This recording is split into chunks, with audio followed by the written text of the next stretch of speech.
Nakon što urod krompira izvadimo iz zemlje, glavno pitanje je kako ga pravilno skladištiti, a da što duže odgodimo njegovo klijanje.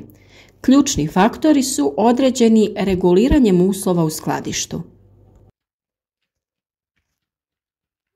U današnjem videu ćemo vam reći sve o načinu čuvanja krompira kako bi vam što duže trajao, bio kvalitetan i naravno ukusan.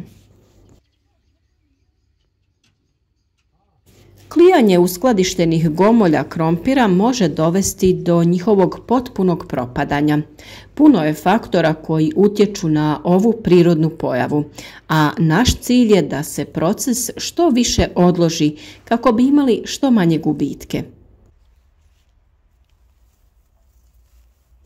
Gomolji koje skladištimo i čuvamo preko zime moraju biti zreli sa formiranom pokožicom, očišćeni od zemlje, bez oštećenih i trulih primjeraka.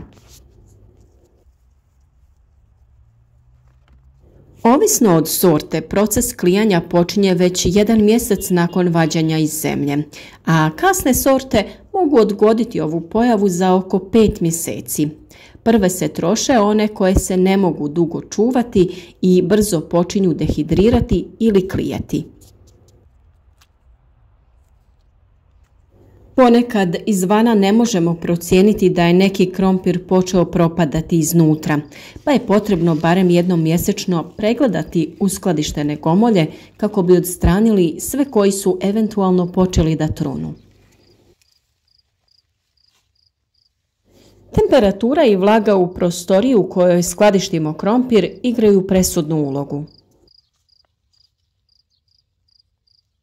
Krompir se treba čuvati na hladnom i tamnom mjestu. Temperatura treba biti između 7 i 10 stepeni.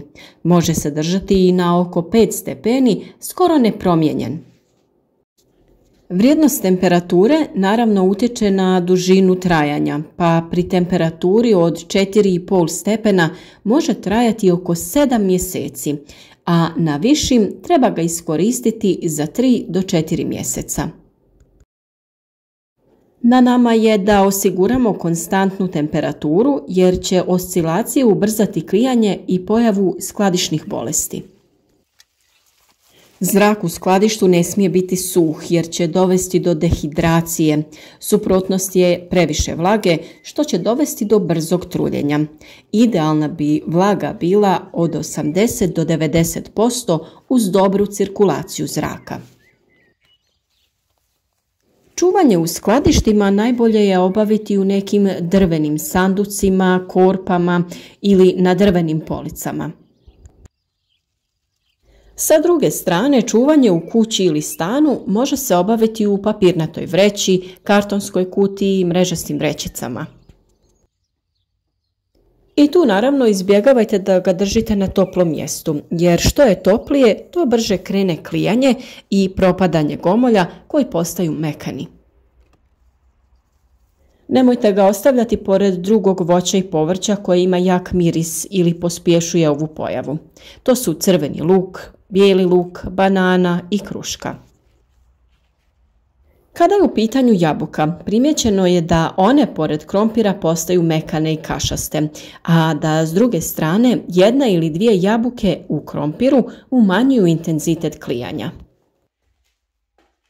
Začinsko i ljekovito bilje, posebno njihova ulja, imaju veliki utjecaj na procese koji se događaju unutar gomolja. Žalfija, lavanda, metvica i ružmarin svojim eteričnim uljima snažno sprječavaju ovu pojavu i propadanje. Manji komadi papira natopljeni u eteričnim uljima stave se u blizini uskladištenog krompira. Odlične rezultate je dalo i ulje paprene metvice. Jedini nedostatak ovog postupka je što ga redovno morate obnavljati i stavljati novi svako 2 do 3 sedmice, jer to ulje ispari.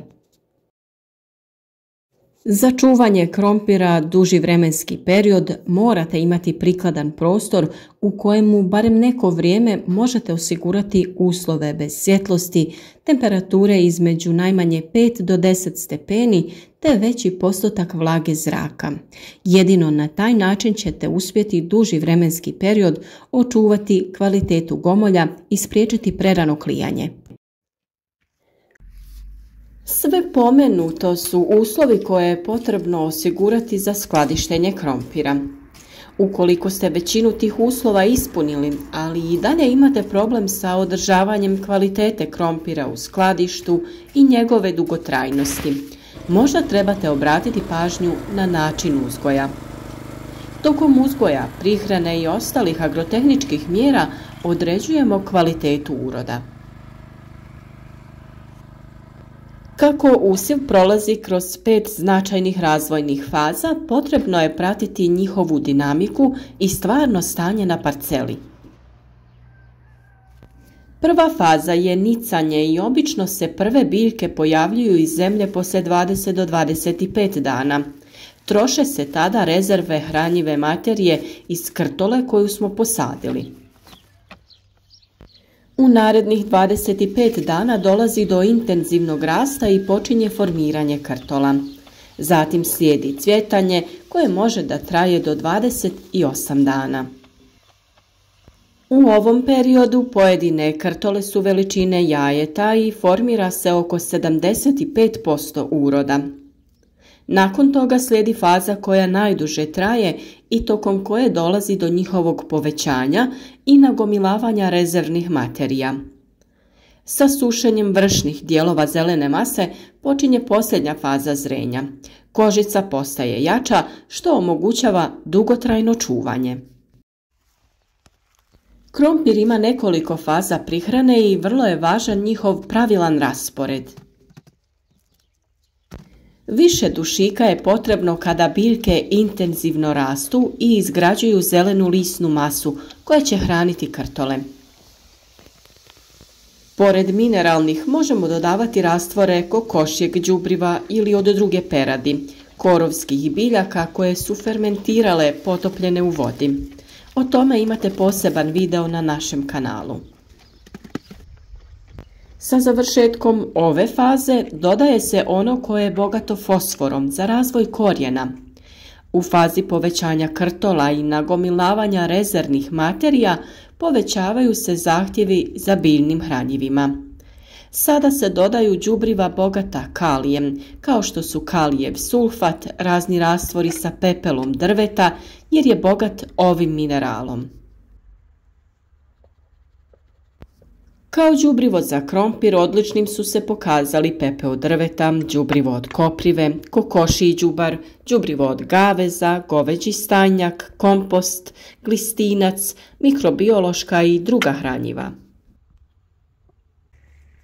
Krompir odlično reaguje na dodavanje pepela tokom sadnje. Pepeo drveta sadrži fosfor, kalij, kalcij i druge elemente. Đubrivo od koprive je još jedno odlično đubrivo na koje krompir dobro reaguje. Ukoliko se ovo đubrivo primjenjuje folijarno, pozitivno utječe na cjelokupnu biljku i povećava njenu otpornost. Kopriva se može koristiti i kao malč. Njene žarne ćelije smetaju krompirovoj zlatici prilikom izlaska iz zemlje i vraćanja. Zbog toga će manje da se zadržavaju na krompirištu koje je malčirano koprivom. Đubrivo od gaveza je bogato sadržajem kalija. Pored kalija sadrži i druge hranjive materije i minerale. Pošto je krompir veliki potrošač kalija, on izuzetno dobro reaguje na primjenu ovog hranjiva. O toj temi imamo poseban video na našem kanalu, pa ga pogledajte kako bi bili spremni za narednu godinu. Na vrijeme odradite pojedine korake tokom uzgoja.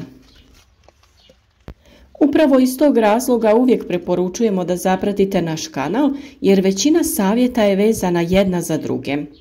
U jednom videu vam opišemo neki postupak koji kasnije samo povežemo sa drugim, pa vam onda dio uputa nedostaje ako ih niste na vrijeme poslušali. Sve o uzgoju krompira i drugog povrća i voća potražite na našem kanalu, gdje stvarno imate riznicu video savjeta kako da vaš vrt ili bašta budu uspješniji nego ikad.